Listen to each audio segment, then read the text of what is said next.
Hi, hello, good morning. ಎಲ್ಲರೂ ಹೇಗಿದ್ದೀರಾ? ಇವತ್ತು ಮಂಡೇ. ಸೊ ಮಂಡೇ ಗೊತ್ತಲ್ವ, ತುಂಬಾ ಕೆಲಸ ಇರುತ್ತೆ. ಆದರೂ ಇವತ್ತು ಸ್ವಲ್ಪ ಲೇಟಾಗಿ ಎದ್ಬಿಟ್ಟಿದ್ದೀನಿ. ಬಿಕಾಸ್ ನೆನ್ನೆ ಸ್ವಲ್ಪ ಟಯರ್ಡ್ ಆಗಿತ್ತು, ಹೊರಗಡೆ ಹೋಗಿದ್ವಿ, ಸಂಡೇ ಇತ್ತು ಅಂತ ಹಸ್ಬೆಂಡು ನಾನು ನನ್ನ ಪಾಪು. ಸೊ ಹಾಗಾಗಿ ಸ್ವಲ್ಪ ಲೇಟ್ ಆಗಿದೆ. ಸೊ 8:30 ಆಗಿಬಿಟ್ಟಿದೆ. ಸೊ ಇನ್ನೂ ಮಲಗಿದ್ದಾನೆ ನನ್ನ ಮಗು. ನನ್ನ ಹಸ್ಬೆಂಡ್ ಆಲ್ರೆಡಿ ಆಫೀಸ್ಗೆ ಹೊರಟ್ರು ಇವಾಗ. ಸೊ ಈಗ ಹಾಲು ಕಾಯಿಸ್ಬೇಕು, ಪಾಪುಗೆ ಹಾಲು ತಂದಿದ್ದೀನಿ. So welcome to my YouTube channel. ಇದು ನನ್ನ 4th mini vlog and upload vlog ಅಂತ ಆಗುತ್ತೆ. ಸೊ ashwani.lifestyle ಕನ್ನಡ ನನ್ನ ಯೂಟ್ಯೂಬ್ ಚಾನಲ್. ಸೊ ನಾನು ಬಂದು ಬ್ಯಾಂಗ್ಳೂರಲ್ಲಿ ಸ್ಟೇ ಆಗಿರೋದು. ಸೊ ನಂದು ಚಿಕ್ಕ ಮನೆ, ಸೊ ಚಿಕ್ಕ ಲೈಫ್ ಲೀಡ್ ಮಾಡ್ತಾರೆ. ಆ ಲೈಫ್ನ ನಾನು ಹೇಗೆ ಮ್ಯಾನೇಜ್ ಮಾಡ್ತೀನಿ ಪಾಪುನ ಇಟ್ಕೊಂಡು, ನನ್ನ ಲೈಫ್ ಸ್ಟೈಲ್ ಹೇಗಿರುತ್ತೆ, ನಾನು ಮತ್ತು ನಾನು ನಿಮಗೆ ಇನ್ನೂ ಏನೇನೋ ವೀಡಿಯೋಸ್ ಎಲ್ಲ ತೋರಿಸ್ತೀನಿ ಅಂತ ಬೇರೆ ಹೇಳಿದ್ದೀನಿ. ಸೊ ಖಂಡಿತವಾಗ್ಲೂ ತೋರಿಸ್ತೀನಿ. ನನ್ನ ಚಾನಲ್ ಸ್ವಲ್ಪ ಬೆಳೀಲಿ ಅಂತ ಯೋಚನೆ ಮಾಡಿದ್ದೀನಿ. ಸ್ವಲ್ಪ ಸಬ್ಸ್ಕ್ರೈಬ್ ಸ್ವಲ್ಪ ಜಾಸ್ತಿ ಆದರೆ ನನಗೂ ಸ್ವಲ್ಪ ಮೋಟಿವೇಶನ್ ಸಿಗುತ್ತೆ. ಸೊ ಮೋಟಿವೇಶನ್ಗೋಸ್ಕರ ನೀವು ನನ್ನ ಚಾನಲ್ಗೆ ಸಬ್ಸ್ಕ್ರೈಬ್ ಮಾಡಿ, ಶೇರ್ ಮಾಡಿ. ಸೊ ಆ ಥರ ವೀಡಿಯೋಸ್ ಎಲ್ಲ ನಾನು ನಿಮಗೆ ನೆಕ್ಸ್ಟು ಬರ್ತಾ ವೀಡಿಯೋಸ್ ಎಲ್ಲ ಅಪ್ಲೋಡ್ ಮಾಡೋಕ್ಕೆ ಹೋಗ್ತೀನಿ. ಮೇಯ್ನ್ ಏನು ಅಂತಂದರೆ ಈ ನನ್ನ ಚಾನಲ್ನಲ್ಲಿ ಫೀಮೇಲ್ ಹೆಲ್ತ್ ಬಗ್ಗೆ ಕಂಪ್ಲೀಟ್ ವೀಡಿಯೋಸ್ ಬರುತ್ತೆ. ಅಂದರೆ PCOD ಆಗಿರ್ಬೋದು, ಥೈರಾಯ್ಡ್ ಆಗಿರ್ಬೋದು, ಪ್ರೆಗ್ನೆನ್ಸಿ ಬಗ್ಗೆ ಟ್ರೈ ಮಾಡ್ತಾ ಇರೋರಾಗಿರ್ಬೋದು, ಆಮೇಲೆ ಪೀರಿಯಡ್ಸ್ ಬಗ್ಗೆ, ಅವ್ರಿಗೆ ಇರೆಗ್ಯುಲರ್ ಪೀರಿಯಡ್ಸ್ ಹೇಗೆ ಬರುತ್ತೆ, ಹೆಂಗೆ ಅಂತ ಇದೆಲ್ಲ ನಿಮಗೆ ಲೈವ್ ಆಗಿ ವೀಡಿಯೋಸ್ ಬರ್ತಾ ಹೋಗುತ್ತೆ. ನಾನು ಡಾಕ್ಟರ್ಸ್ ಹತ್ರ ಎಲ್ಲ ಭೇಟಿ ಮಾಡೋಕ್ಕೆ ಸ್ಟಾರ್ಟ್ ಮಾಡ್ತೀನಿ. ಅವ್ರ ಹತ್ರ ಒಂದು ಸ್ವಲ್ಪ ಕೆಲವೊಂದು ಇನ್ಫಾರ್ಮೇಷನ್ಸ್ ನಿಮಗೂ ಶೇರ್ ಮಾಡೋಕ್ಕೆ ಟ್ರೈ ಮಾಡ್ತೀನಿ ಅವ್ರ ಜೊತೆ. ಸೊ ಅವ್ರ ಜೊತೆ ಇಂಟರ್ವ್ಯೂಸ್ ಎಲ್ಲ ನಿಮ್ಗೆ ಏನೇನು ಕ್ವಶನ್ಸ್ ಇದೆಯೋ ದಯವಿಟ್ಟು ನನಗೆ ಕಮೆಂಟ್ ಬಾಕ್ಸಲ್ಲಿ ತಿಳಿಸ್ಕೊಡಿ. ಸೊ ಯಾವುದು ಜಾಸ್ತಿ ಕಮೆಂಟ್ಸ್ ಬರುತ್ತೋ ಅದನ್ನು ನಾನು ಜಾಸ್ತಿ ಇಂಟರ್ವ್ಯೂಸ್ ಡಾಕ್ಟರ್ ಹತ್ರ, ಸ್ಪೆಷಲ್ ಡಾಕ್ಟರ್ಸ್ ಹತ್ರ ಇಂಟರ್ವ್ಯೂಸ್ ತೊಗೊಳಕ್ಕೆ ಸ್ಟಾರ್ಟ್ ಮಾಡ್ಕೊತೀನಿ. ಸೊ ಕನ್ಫ್ಯೂಷನ್ ಬೇಡ. ಸೊ ನಿಮಗೆ ಯಾವುದೇ ಥರ ಹೆಲ್ತ್ ಪ್ರಾಬ್ಲಮ್ ಇರಲಿ, ಫೀಮೇಲ್ ಹೆಲ್ತ್ ಪ್ರಾಬ್ಲಮ್ ಇರಲಿ, ಸೊ ಅದನ್ನೆಲ್ಲ ನೀವು ನನ್ನ ಹತ್ರ ಲೈಕ್ ಕಮೆಂಟ್ ಬಾಕ್ಸಲ್ಲಿ ತಿಳಿಸ್ಕೊಡಿ. ನಾನು ಅದ್ರ ಬಗ್ಗೆನೇ ಜಾಸ್ತಿ ವೀಡಿಯೋಸ್ ಮಾಡೋಕ್ಕೆ ಟ್ರೈ ಮಾಡ್ತೀನಿ. ಸೊ ಬನ್ನಿ, ತಡ ಮಾಡೋದು ಬೇಡ. ಸೊ ಫಸ್ಟು ನಾನು ಕಿಚನ್ ಕ್ಲೀನ್ ಮಾಡ್ಕೊಂಡ್ಬಿಡ್ತೀನಿ. ನಾನು ಎದ್ದಿಷ್ಟೊತ್ತಿನ ಅದು ಕ್ಲೀನಾಗಿರಲಿ ಇಲ್ದಿರೇ ಹೋಗಲಿ, ನಾನು ಕಿಚನ್ ಕ್ಲೀನ್ ಮಾಡ್ಕೊಳ್ಳೋದು ನನ್ನ ಅಭ್ಯಾಸ. ಅದು ಫಸ್ಟು ನಾನು ಸ್ಟವ್ ಎಲ್ಲ ಕ್ಲೀನಾಗಿ ಒರೆಸಿ ಕ್ಲೀನ್ ಮಾಡಿ ಹಾಲನ್ನ ಕಾಯ್ಸೋಕೆ ಇಟ್ಬಿಡ್ತೀನಿ. ಬನ್ನಿ ಕಾಯಿಸ್ಬಿಡೋಣ.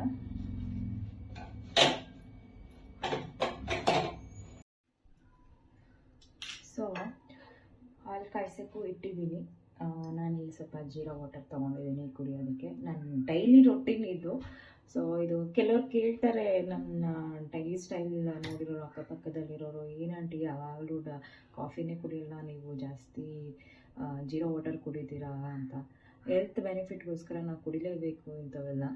ಸೊ ಕಾಫಿ ಟೀ ಸ್ವಲ್ಪ ಕಮ್ಮಿನೇ ನಾನು ಕುಡಿಯೋದು. ಕುಡಿದ್ರೆ ರೇರಾಗಿ 1 ಟೈಮ್ ಆ ಥರ ಕುಡಿಬೇಕು ಅನಿಸಿದ್ರೆ. ಸೊ ಅದೇ ನಮ್ಮ ಹೆಲ್ತ್ ಚೆನ್ನಾಗಿದ್ರೇ ಅಲ್ವಾ ನಾವು ಅನ್ನೋ ಭಾವನೆ ಅಷ್ಟೇ. ಸೊ ಯಾಕಂದರೆ ನಾನು ಹಿಂದೆ ತುಂಬ ಸಫರ್ ಪಟ್ಟಿದ್ದೀನಿ ಹೆಲ್ತ್ ಪ್ರಾಬ್ಲಮಿಂದ. ಲೈಕ್ ಆಲ್ಮೋಸ್ಟ್ ಒಂದು 3 years ಬ್ಯಾಕ್ ನನಗೆ ಒಂದು ಸ್ಮಾಲ್ ಆಪ್ರೇಷನ್ ಆಗಿತ್ತು. ಆಪ್ರೇಷನ್ ಅಂತಂದರೆ ಲ್ಯಾಟ್ರೋಸ್ಕೋಪಿ ಆಗಿತ್ತು. ನನಗೆ PCOD ಪ್ರಾಬ್ಲಮ್ ಇತ್ತು. ಹಾಗಾಗಿ ನಾನು ಸ್ವಲ್ಪ ಲ್ಯಾಟ್ರೋಸ್ಕೋಪಿ ತೊಗೊಂಡೆ. ಸೊ PCOD ಅಂತ ಹೇಳ್ದಂಗೆ ಜ್ಞಾಪನ ಬಂತು. PCOD ಅಂತಂದರೆ ಸಾಮಾನ್ಯ ವಿಷಯ ಅಲ್ಲ ಫ್ರೆಂಡ್ಸ್, ಸಾಮಾನ್ಯ ವಿಷಯ ಅಂತೂ ಅಲ್ವೇ ಅಲ್ಲ. ಬಿಕಾಸ್ ನಮ್ಮ ಬಾಡಿನೇ ಚೇಂಜ್ ಮಾಡಿಬಿಡುತ್ತೆ. ವಿತೌಟ್ ಪ್ರೆಗ್ನೆನ್ಸಿ, ವಿತೌಟ್ ಮ್ಯಾರೇಜ್ PCODಯಿಂದ ಹುಡುಗಿದ್ದು ಗರ್ಲ್ಸ್ ಬಾಡಿನೇ ಪೂರ್ತಿ ಚೇಂಜ್ ಆಗೋಗ್ಬಿಡುತ್ತೆ.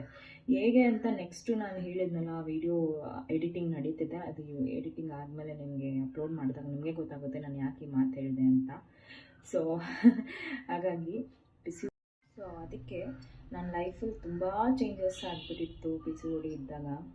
ಸೊ ಅದೇ ನಾನು ನಿಮ್ಗೆ ಹೇಳಿದ್ನಲ್ಲ, PCOD ಅಂದರೆ ಏನು, ಯಾಕೆ ಬರುತ್ತೆ, ನಾವು ಅದನ್ನು ಹೇಗೆ ಮೆಡಿಷನ್ ಇಲ್ದಿರೇ ಕ್ಯೂರ್ ಮಾಡ್ಕೋಬೋದು, ವಿತ್ ಮೆಡಿಷನ್ ಯಾವ ಥರ ಕ್ಯೂರ್ ಮಾಡ್ಕೋಬೋದು ಅನ್ನೋದನ್ನೆಲ್ಲ ನಿಮಗೆ ನೆಕ್ಸ್ಟ್ ಬರೋ ವೀಡಿಯೋದಲ್ಲಿ ತಿಳಿಸ್ಕೊಡ್ತೀನಿ. ಸೊ ಈ ಪ್ರಾಬ್ಲಮ್ ಬಂದ್ಬಿಟ್ಟು ಗರ್ಲ್ಸ್ಗೆ ತುಂಬಾ ಇದೆ. ಇರ್ರೆಗ್ಯುಲರ್ ಪೀರಿಯಡ್ಸು, ಕೂದಲುದ್ರೋದು, ಮುಖ ಎಲ್ಲ ಲೈಕ್ ಫೇಸ್ ಎಲ್ಲ ಟ್ಯಾನ್ ಆಗೋದು, ಆಯಿಲಿ ಅನಿಸೋದು, ಅನ್ವಾಂಟೆಡ್ ಏಡ್ಸ್ ಬರೋದು, ಇದೆಲ್ಲ PCOD ಇಂದ. ಆಮೇಲೆ ಇದ್ದಕ್ಕಿದ್ದಂಗೆ ವೆಯ್ಟ್ ಗೇನ್ ಆಗೋದು ಇಲ್ಲ ವೆಯ್ಟ್ ಕಮ್ಮಿ ಆಗೋದು, ಇದು ಮೇನ್ ಪ್ರಾಬ್ಲಮ್ PCODಲಿ, ಆಯಿತಾ. ಸೊ ಅದೇ ವಿಡಿಯೋನ ನಿಮಗೆ ಆದಷ್ಟು ಬೇಗ ಶೇರ್ ಮಾಡ್ತೀನಿ. ಸ್ವಲ್ಪ ಎಡಿಟಿಂಗ್ ನಡೀತಿದೆ, ಆಲ್ಮೋಸ್ಟ್ ಒಂದು 2-3 ಡೇಸ್ ಬೇಕು. ಅದು ವೀಡಿಯೋಸ್ ಎಲ್ಲ ಮುಗಿಸಿದ್ದೀನಿ, ವಾಯ್ಸ್ ಓವರ್ ಕೊಡಬೇಕಿತ್ತು.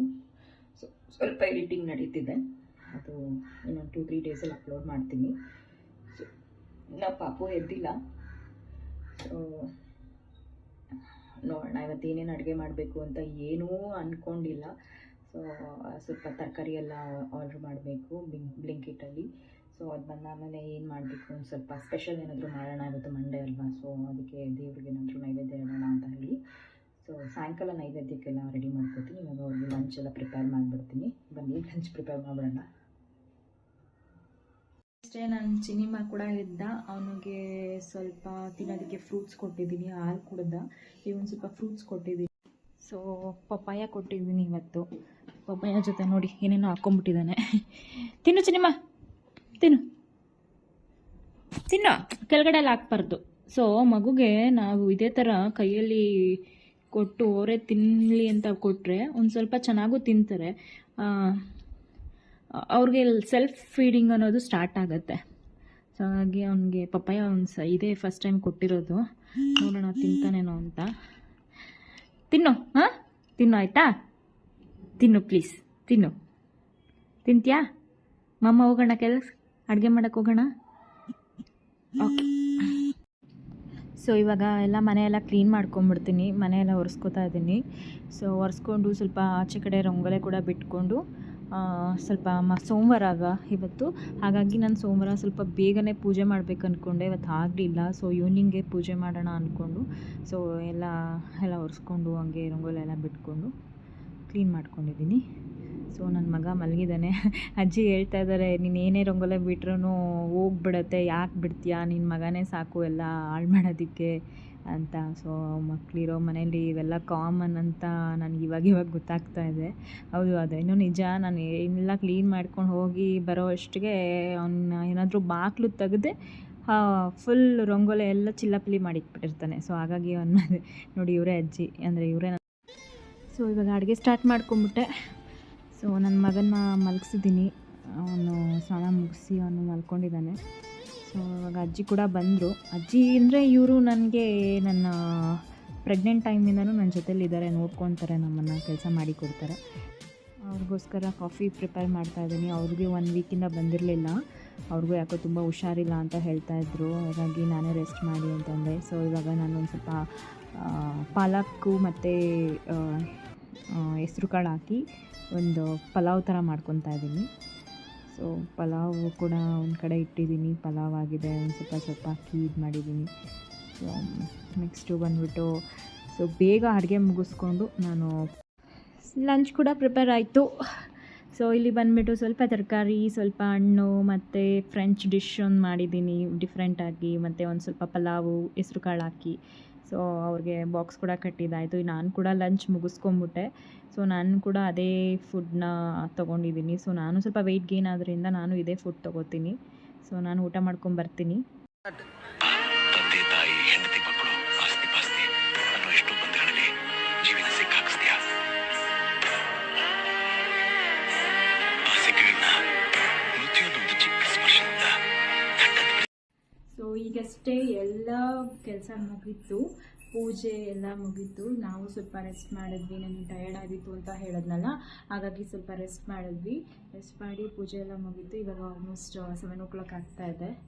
ನೋಡಿ ನನ್ನ ಮಗ ಕ್ಯಾಮ್ರಾ ಕೊಡು ಅಂತ ಹೇಳಿಬಿಟ್ಟು ಹೆಂಗೆ ಇದು ಮಾಡ್ತಾ ಇದ್ದಾರೆ, ಕಾಣಿಸ್ತಿಲ್ಲ ಅನಿಸುತ್ತೆ.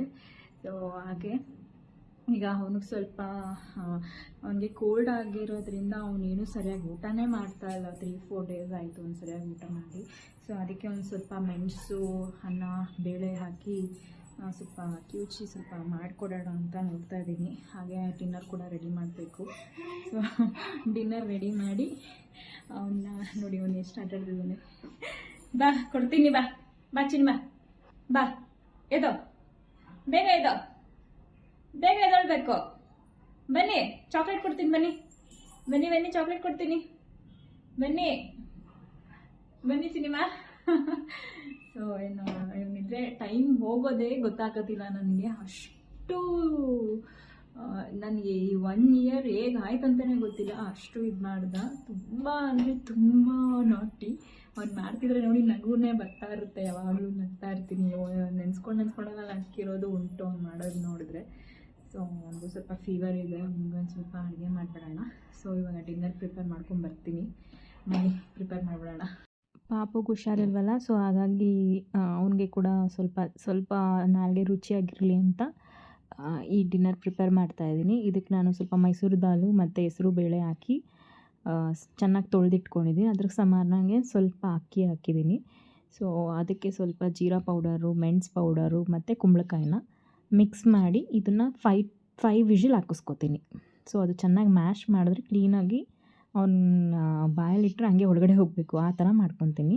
ಸೊ ಈ ಕಡೆ ಬಂದುಬಿಟ್ಟು ಆಲ್ರೆಡಿ ತೊಗರಿಬೇಳೆನ ಹಾಕಿಕ್ಕಿದ್ದೀನಿ. ಸೊ ಸ್ಟೀಮ್ ಮಾಡ್ಕೊಬೇಕು ಪಲ್ಯಕ್ಕೆ. ಸೊಪ್ಪೆಲ್ಲ ತೊಳೆದಿಟ್ಟಿದ್ದೀನಿ ಆಲ್ರೆಡಿ. ಇವಾಗ ಸೊಪ್ಪು ಹಾಕಿ 20 ನಿಮಿಷ ಬೇಯಿಸಿದ್ರೆ ಕ್ಲೀನಾಗಿ 2 ಕೂಡ ಬೆಂದಿರುತ್ತೆ. ಏನಕ್ಕೆ ಈ ಥರ ಮಾಡ್ಕೊತಿದ್ದೀನಿ ಅಂತಂದರೆ, ಸೊಪ್ಪು ನೀರಲ್ಲಿ ಹಾಕ್ಕೊಂಬಿಟ್ರೆ ಆ ನೀರನ್ನ ನಾವು ಚೆಲ್ಲಿದ್ರೆ ಅದರಲ್ಲಿರೋ ಫೈಬರ್ ಅಂಶ ಆಗಲಿ, ಪ್ರೋಟೀನ್ ಅಂಶ ಆಗಲಿ ಏನೂ ಸಿಗೋದಿಲ್ಲ.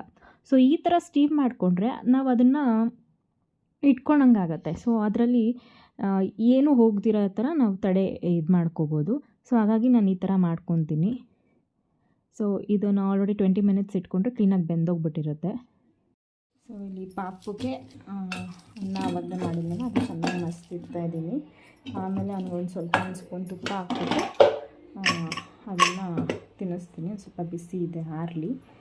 ಸೊ ಇಲ್ಲಿ ಇವಾಗ ಸೊಪ್ಪಿನ ಪಲ್ಯಕ್ಕೆ ರೆಡಿ ಮಾಡ್ಕೊಂಡಿದ್ದೀನಿ. ಈರುಳ್ಳಿ, ಕರಿಬೇವು ಎಲ್ಲ.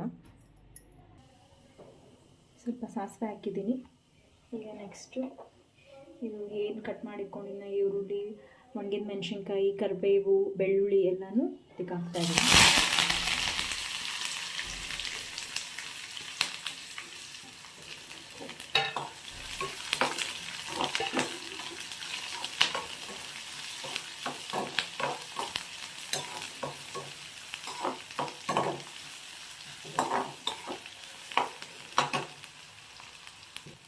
ಅದೇ ಇಲ್ಲಿ ಚಪಾತಿಗೂ ಕಲಿಸ್ಕೊಂಡಿದ್ದೀನಿ. ಸೊ ಚಪಾತಿ ಕೂಡ ಹಿಟ್ಟು ರೆಡಿ ಮಾಡ್ಕೊಂಡಿದ್ದೀನಿ. ಸೊ ಇವಾಗ ಪಲ್ಯ ಆಗಿಷ್ಟೊತ್ತಿಗೆ ಚಪಾತಿ ಮಾಡ್ಕೋಬೇಕು. ಈಗ ಒಂದು ಸ್ವಲ್ಪ ಉಪ್ಪು ಹಾಕ್ತಾಯಿದ್ದೀನಿ.